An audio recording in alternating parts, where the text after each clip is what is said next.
welcome back for a transformation testimony where we share our stories with you of encouragement and hope to encourage and inspire you in your journey through life, because things sometimes hit us the wrong way, and it helps a lot to have just a little bit of encouragement and a little bit of hope renewed. So today I have with me Miss Priscilla Monroy, who happens to be my best friend, but I have invited her to share her story with you, and hopefully this will encourage somebody today. Go ahead, Priscilla.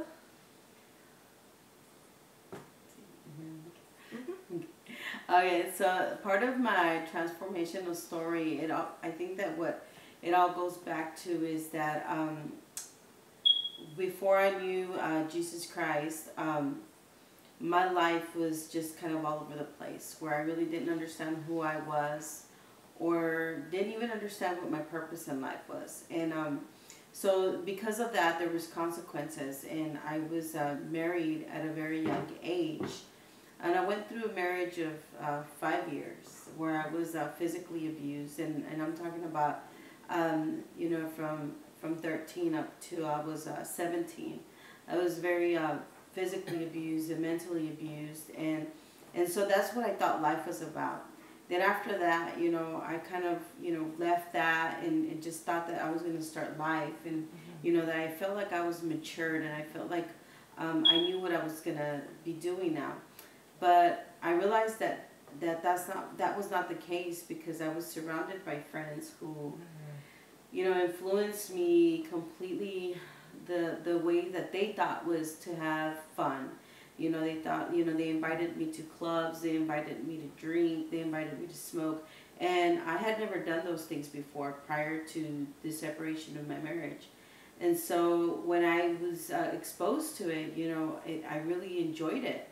But I had no limits. Nobody actually gave me the limits that I needed to say, hey, you know, drinking can ruin your life, or, you know, drinking too much can cause you to be an addict, or even smoking, you know, will replace any kind of, you know, I would run to it when I was feeling nervous or overwhelmed or anything.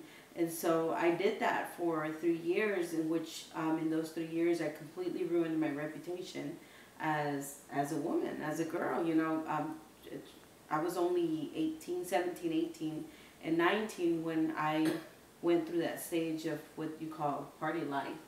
And I realized that I felt empty every day. I always felt like I was seeking love, and always trying to look for something that I always felt like I was chasing like a balloon in the wind. Like I could never catch it. I could never get caught up to it enough for me to just grasp it. And so I always felt that love was almost not meant for me.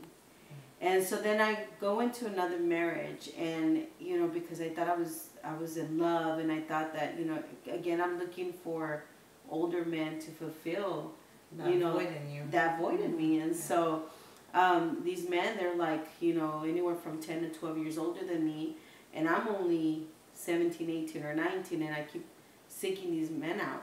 And so of course, you know, when I went into that marriage, it was wonderful maybe for the first month, like everything is in the beginning when it's new. But then after that, I just realized that that's not how it was going to last. And so the whole cycle repeated itself. You know, I went through the physical, the mental, and the emotional abuse, and it was really bad, because by this time I was out of the country. I was not even living in my country. And so I had to learn a new language. I had to learn a new culture. And so then by this time, you know, I'm pregnant, and I had never been pregnant before, so I was very excited, and so was the father of my son. So I thought everything was going to change after that, but it didn't. You know, it was okay for a little while, and I almost felt like the baby was a solution. But then I found out that was not the case, because our ways of thinking had never changed. It was just like our circumstances changed. And so after that, you know, the abuse continued. So I decided to come back to the United States and just kind of, you know, started doing it on my own. I started, like, you know, working really hard and just trying to provide for my son and for myself, even though his father was still in the picture. But that lasted for another 10 years where there was no respect. There was still abuse. And so in the midst of that, I found Jesus Christ. And that is what turned my life completely around. I mean, a 360-degree turnaround where I finally knew who I was, and everything that I thought about myself, there was a purpose. You know, my personality, certain things that I liked. I always thought that I was the weird. I always thought like my personality was never accepted enough. And whether it be in a marriage or friendship, I just didn't know how to carry your relationship. I didn't know how to do it the right way. And so I didn't even know there was a right way. And so after that, you know, a divorce did come. You know, it unfortunately came for the second marriage. But I held on very strong to God. And in the midst of all that, there is such beautiful transformation because I really found who I was. I even found myself as who I was as a mother. And I think that was the most fun because I think that, you know, it's hard enough to know who you are, but to know who you are in all these roles as a wife, as a friend, as a mother, you know, even as a daughter, you know, a sister. And to fight so that your son doesn't live a life like you lived. Yes, and in order for me to have that, to have his freedom, I had to make sure that I was freed from all the old bondages. Yes. And so my transformation has came through that, and it's been now, I'm going to say roughly about 8 or 9 years that I've gave my life to Christ, and my life turned around because of that. I can't give the credit to, as they say, the older you get, the wiser you get, because that's completely false. I've seen, you know, people that are in their late 50s and still do not know who they are.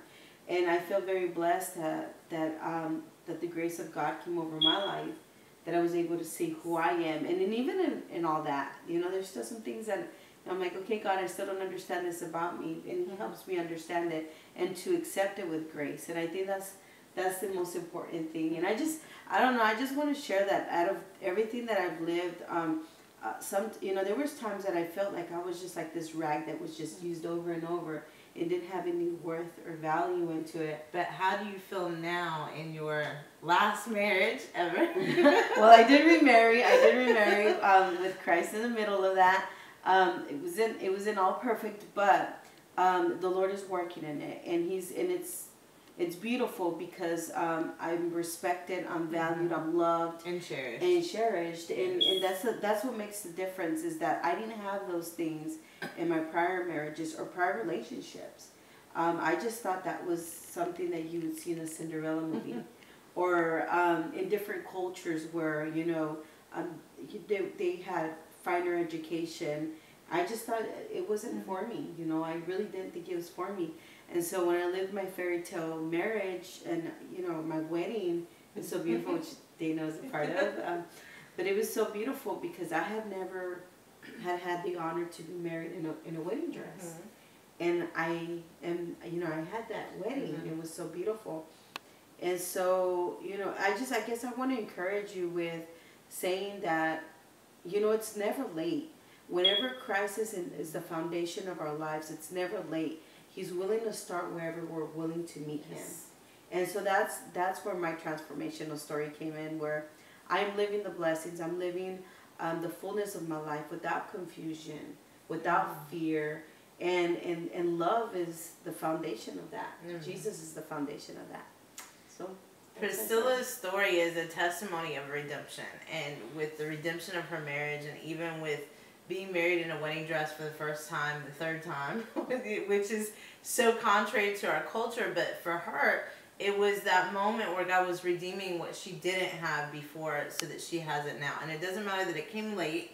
In our eyes, the fact is God showed up on time, exactly how He wanted to bless her. And so I love watching this story, this testimony, this marriage that came out of nowhere that has been a beautiful witness of God's redemption, not only for her, but also for her husband, who has a story of his own. And so this is a time of second and third chances for them, and it's a beautiful thing, and it's such a blessing to watch. So be encouraged. If you walk through a divorce, that's not the end. There's still hope. So get ready and prepare your heart for your future mate to come.